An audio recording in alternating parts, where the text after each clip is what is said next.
کرو دا زما د پیغمبر اخلاق دي هغه کې د مونږ ذکرو دا زما د پیغمبر اخلاق دي هغه کې د زکات ذکرو دا زما د پیغمبر اخلاق دي هغه کې د روزي ذکرو دا زما د پیغمبر اخلاق دي هغه کې د حج ذکرو دا زما د پیغمبر اخلاق دي هغه کې وایي چې زنا مکوا دا زما د پیغمبر اخلاق دي هغه کې وایي چې زنا مکوا دا زما د پیغمبر اخلاق دي هغه کې وایي چې بد مکوا دا زما د پیغمبر اخلاق دي هغه کې وایي ګناه مکوا دا زما د پیغمبر اخلاق دي محترم ما د رب کتاب ګورو هغه کې وایي یا ایها الرسول بلغ ما انزل الیک اے رسول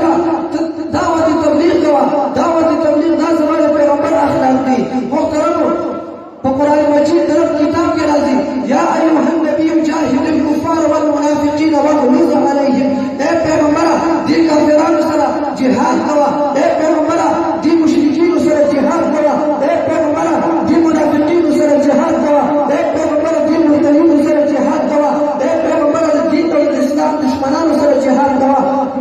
جهاد کول دا زما د پیغمبر دا اخلاق دي محترم رب فرمایي درک کتاب کې راځي فضربوا فوق الاعناق اے پیغمبر کله چې دې کفار سره جهاد کې په دې باندې په کمزور گزار نه کې فضربوا فوق الاعناق دې باندې سب نه لاندې نه وایي په دې کاري باندې کافر وها په دې کاري باندې کافر وایي دا زموږ پیغمبر اخلاق دي وضربوا منهم كل بنان اے پیغمبر کافرانو سره چې جهاد کوي دا کافرانو ته کلی کا دغه سره جهاد